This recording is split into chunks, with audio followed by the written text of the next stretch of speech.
हमारी बेतवा और आज इस स्थिति में पहुंच गई है और हमें शर्म आ रही है। हम कैसे बोलेंगे कि हम माँ बेतवा की लाल हैं। कल मीटिंग थी और काफ़ी बड़ी मीटिंग थी और उसमें बेतवा नदी को बचाने को लेकर के अलग अलग आयामों पर बात हुई। अपने उद्गम झिरी में बेतहाशा अतिक्रमण और पेड़ों की कटाई से सिकुड़ रही जीवनदायी बेतवा को बचाने के लिए आखिरकार मोहन सरकार एक कदम आगे आई है। दरअसल मध्य प्रदेश की जीवनदायिनी बेतवा नदी आज एक गंभीर संकट से जूझ रही है। नदी के उद्गम स्थल झिरी में हो रहे अतिक्रमण और पेड़ों की अवैध कटाई ने इसके अस्तित्व को खतरे में डाल दिया है। सरकार ने शुरू किया है वो हवा हवाई नहीं होना चाहिए, काम ठोस होना चाहिए जो धरातल पर दिखाई दे और हमारी जीवनदायिनी बेतवा कल कल बहती रहे। द सूत्र ने भी इस मुद्दे को प्रमुखता से आपको बताया और हमारी इस खबर का असर हुआ है। मुख्यमंत्री डॉक्टर मोहन यादव ने बेतवा के उद्गम स्थल की सुरक्षा के लिए अधिकारियों से रिपोर्ट तलब की है, पर पर्यावरण प्रेमी जिन्होंने भी इस मुद्दे को उठाया था वे अभी भी संतुष्ट नहीं हैं। वो क्या चाहते हैं आप खुद सुन लीजिए। आज हम देख रहे हैं सरकार फिर डबल से कह रही है कि हम बेतवा के लिए कुछ करेंगे, लेकिन ये उनका कार्य करने का तरीका धरातल पर दिखना चाहिए, ना कि हवा हवाई फायर हो। क्यों हम काम नहीं कर पा रहे? जिस बेतवा से पूरा मध्य प्रदेश पल रहा है, हम पल रहे हैं, किसान, प्रकृति, पक्षी, पर्वत, पेड़, नदियाँ, पशु पक्षियों सबको जल मिल रहा है। ये प्रकृति की संरक्षण जो है हमारी बेतवा और आज इस स्थिति में पहुंच गई है और हमें शर्म आ रही है। हम कैसे बोलेंगे कि हम माँ बेतवा की लाल हैं। तो पुनर्जीवित करने के लिए बेतवा के उद्गम स्थल को ठीक करना जरूरी है।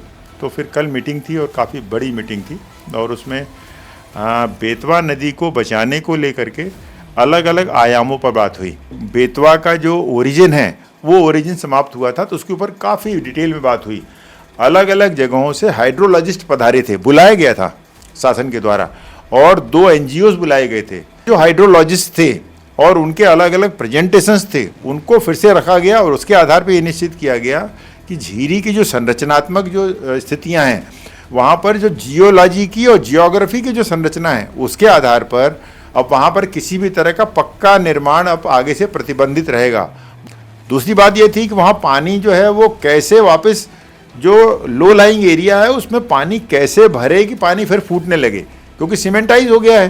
तो उस पर अलग अलग विद्वानों ने अपने अपने तरीके से लोगों ने विचार रखे बेतवा के ओरिजिन को लेकर के। वो तीसरी बात ये है कि किसी भी स्थिति में वहाँ पर आसपास ऐसी ज़मीन खोजी जाए जिस ज़मीन में लैंड पॉन्ड बनाए जाए। आने वाले समय में बहुत जल्दी ये पूरे प्रक्रिया हो जाएगी। तो पहले ओरिजिन से शुरू करेंगे, उसके बाद इसको पूरे बेतवा के 590 किलोमीटर के स्ट्रेच में उसको पुनर्जीवित करने का काम किया जाएगा।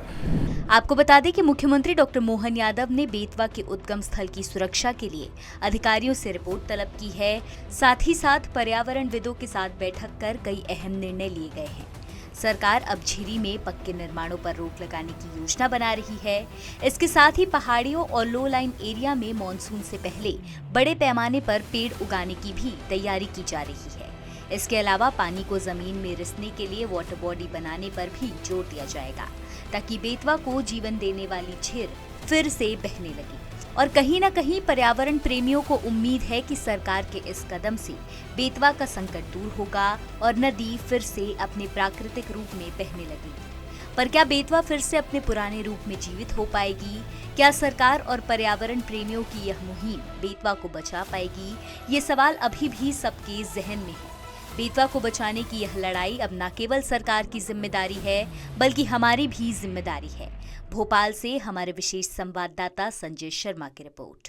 लेटेस्ट, इन्वेस्टिगेटिव और इन डेप्थ खबरें देखने के लिए ज्वाइन कीजिए द सूत्र का व्हाट्सएप चैनल, सब्सक्राइब कीजिए यूट्यूब चैनल, लाइक कीजिए फेसबुक पेज और पढ़ते रहिए वेबसाइट www.daसूत्र.com।